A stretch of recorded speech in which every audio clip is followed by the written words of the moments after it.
It is so exciting to host a birthday party within the comfort of our own home.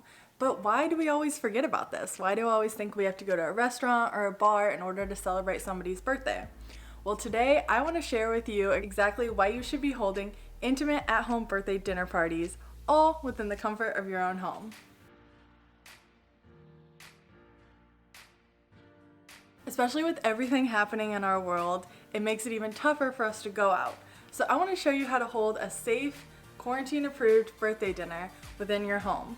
There's a few steps since planning can be a little bit stressful, but don't worry, I'll take you all through those 9 steps and you'll be well on your way to planning the perfect and the most fun birthday party. If you're new around here, my name's Jessica and I am the ultimate homebody. I believe our homes are the best place to enjoy life, have people over, and eat lots of food. You can expect to find delicious recipes, entertaining spreads, and just fun ways to enjoy life at home. Because of this, I bet you can imagine I have tons of ideas for how to host the best dinner party at home. Let me show you how. Okay, so jumping right in, first step is coming up with a theme for your party.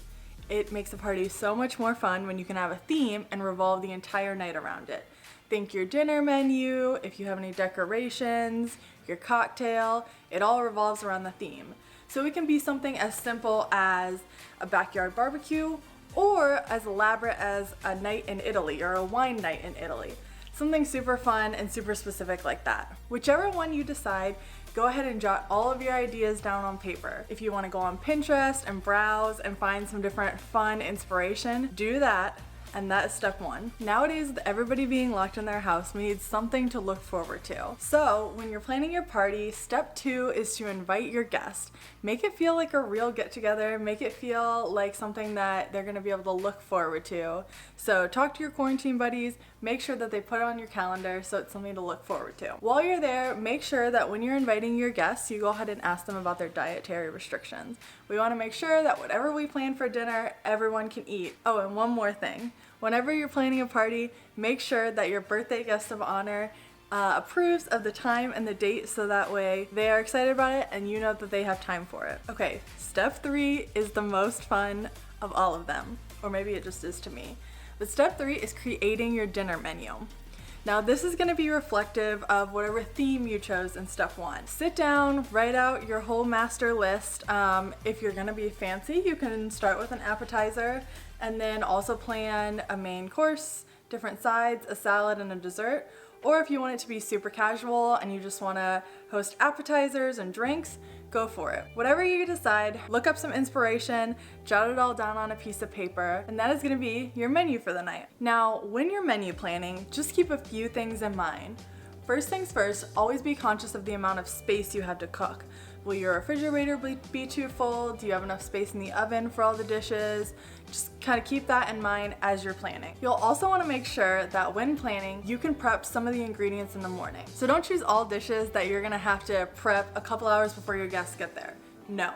You want to be able to do a lot of it in the morning so that way when the party comes, you are stress-free and only able to have fun. Now once you've selected your recipes, go ahead and read through all of them. If you're bold, you can make a new recipe and try it out for our party. I wouldn't suggest that. I would go with recipes that are tried and true that you've tested and really like so that way you are not stressed about messing a recipe up before your dinner party. Now, make sure that your birthday guest likes all of the menu options. We don't want to select something for dinner that we know they're gonna hate, so maybe even run it past them. If you want to keep it a surprise, just make sure that they like it. Now, any of you who have been around here for a while probably know I love a good DIY meal.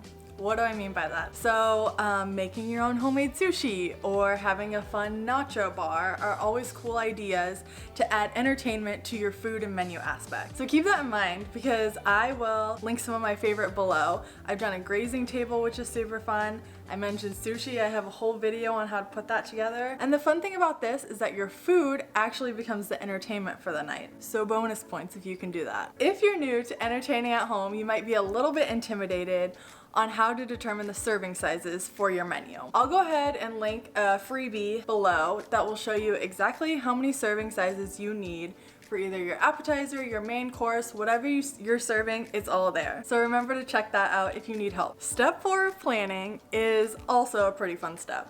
and that is creating your signature cocktail. So for my dinner party, I went ahead and made a grilled peach rum smash, which was a pretty epic cocktail. But you can make whatever cocktail you know you and your guests are gonna like. If that's a wine-based cocktail, if that's a liquor-based cocktail, whatever you guys are into, you can make that your signature cocktail. I think this is a super fun idea because again, it gives a little something fun, something to look forward to at the party. And knowing that you designed your signature cocktail with your birthday guest in mind is always kind of an honor. Now, my entertaining hostess trick with drinks is this. Make sure that the day before you go ahead and set up a drink station. I love a good entertaining tray where you can put it out and move it super easily. So get yourself a good, nice tray. Target sells really cute ones for pretty inexpensive, and then a pitcher for your cocktail and a couple cocktail glasses. And go ahead and just set that out the night before, so then when your guests arrive, it's super easy, it's already set up, and they are well on their way to getting a cocktail poured in their glass. All right, moving right along to step 5, and that is to figure out what your entertainment is for the night. We always love board games, I think just because they're easy and they're fun and you can kind of tailor the board game to your crowd. But really your entertainment could be anything. If you're hosting a movie night, the movie's entertainment. Like I said, if you want to make your food more DIY, maybe that's your entertainment for the night. But just think of something that makes the night a little bit extra special and extra fun. Think of an activity that maybe your birthday guests would love and that the couple guests that you're inviting would also have fun with. Step 6. So up next, we are gonna create our own party playlist. I feel like every good party really needs a good playlist. So whatever your vibe is, go ahead and choose a playlist that matches that. If you're really extra and you want to make your own, I applaud you for it. I think it's so much fun, and then you can add whatever songs you know your birthday guest is going to love. Okay, step 7 is definitely optional, but encouraged. If you're hosting a dinner party, I love to have a good, pretty tablescape across your dinner table. I feel like it just gives it a little bit of an extra fun touch, and don't worry, it doesn't have to be expensive. Let me show you one I recently did for my mother-in-law's birthday. It was a simple summer tablescape. All I did was grab a few different colored coffee cups I had. I bought only one bouquet at Sam's Club, and I divided it between all of that in a vase, used some lemons and limes, and it turned out so cute. So whatever your party is, you can come up with a fun tablescape for your theme. If you haven't yet invested in some white dishes, I really encourage it.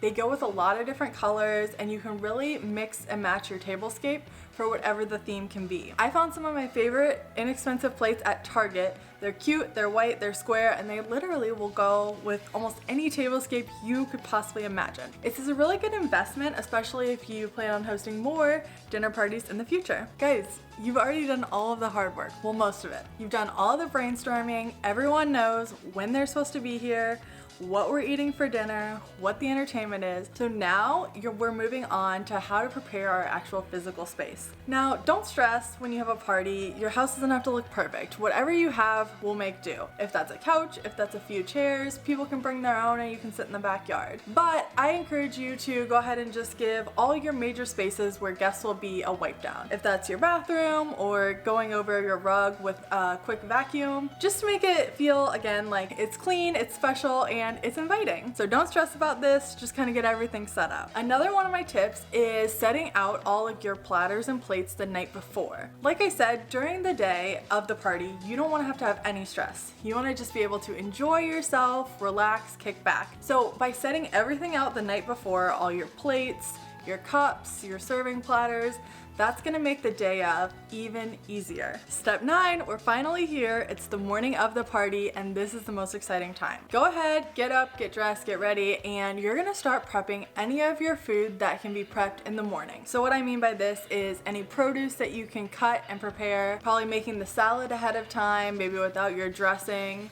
Just kind of those basic upfront things that you know you can do the morning of, so that way you can serve the food while it's still piping hot. Now is also the time to do any last minute cleaning you have. I always like to take out the trash one last time, run the dishwasher one more time. Seems a little bit silly to do that, but trust me that you'll be thanking yourself later when you have a clean dishwasher at the end of the night. Now really all that's left to do is 30 minutes before, go ahead, light a candle, start a music, and enjoy the rest of your night. Forget those restaurants who sing you the cheesy happy birthday songs we're gonna enjoy our birthday all within the comfort of our own home. If you have any other tips and tricks for how you host at home, go ahead and feel free to leave them in the comments. I always love learning from people. I'll go ahead and link all of the details, all of the steps written out in a blog post below, and you can check that out on my website, homebodyeats.com. Thanks for sticking around, guys. I can't wait to hear how all of your quarantine birthdays go.